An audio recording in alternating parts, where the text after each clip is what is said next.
Kembali sampai Indonesia Malam, Saudara. Sebelum saya ke Bung Justinus, saya ingin sekali lagi melakukan penegasan ke Wakil Ketua MPR, Bu Fadel Muhammad. Bung Fadel, bisakah mungkin publik supaya lebih paham, lebih tergambar, jadi kesulitan apa yang dialami oleh MPR terkait dengan pemangkasan anggaran ini? Misalnya sosialisasi 4 pilar menjadi berkurang, lalu kemudian pergerakan menjadi terbatas dan lain sebagainya. Mungkin Anda bisa gambarkan.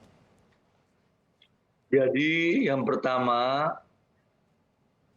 kita itu ada kegiatan-kegiatan di masyarakat yang besar, seperti sosialisasi 4 pilar. Itu kita punya program, malah kita ingin kalau boleh ini sampai dengan 8 kali dalam setahun di tiap orang. Nah, sekarang itu terbatas.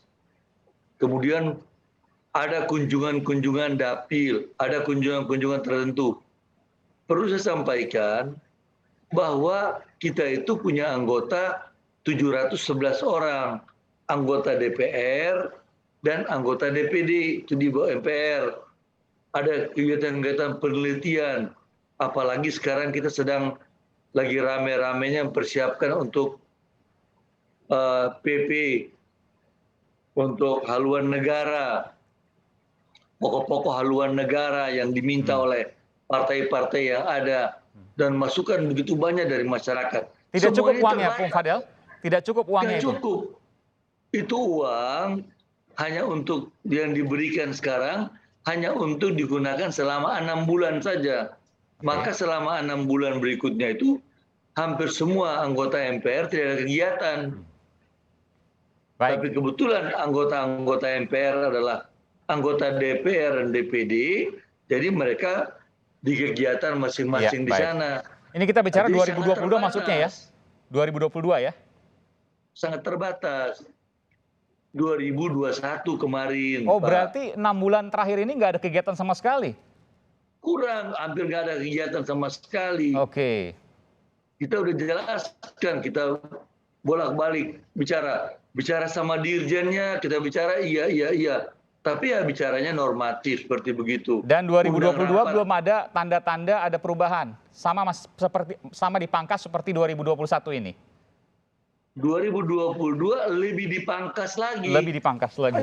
Hanya dianggap lembaga MPR ini pimpinannya 4 orang, 1 ketua, 4 wakil, dan anggotanya terbatas.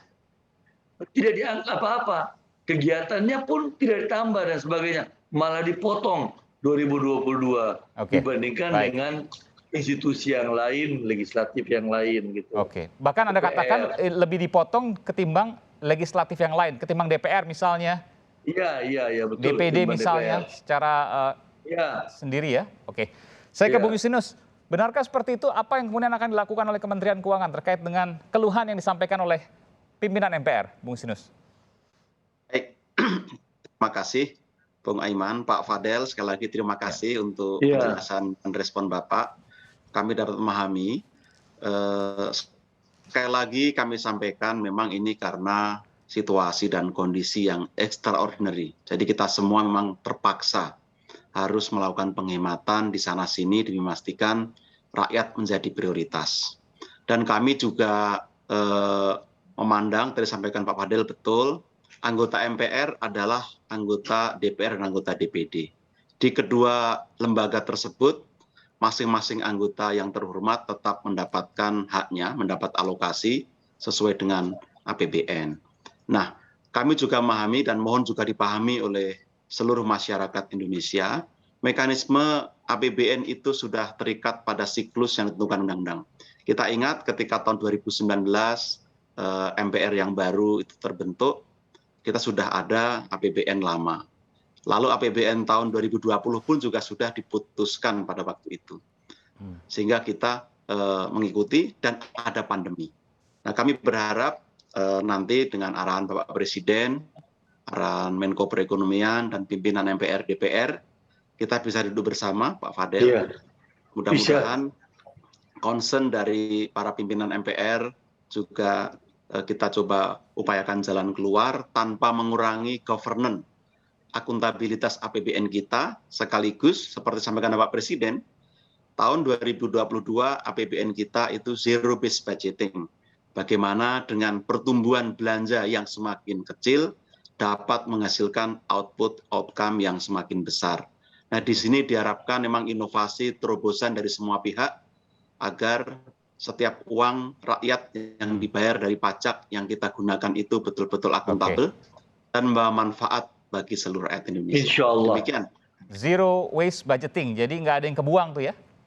Ya, Insya zero Allah, waste insya budgeting. Allah. Ya. Iya, harapannya seperti itu, tidak ada yang terbuang, tidak ada yang bocor. Mudah-mudahan termasuk juga tentu bancakan korupsi misal dan lain sebagainya, tentu itu harus dijaga bagaimana mekanisme, sistemnya dan lain sebagainya.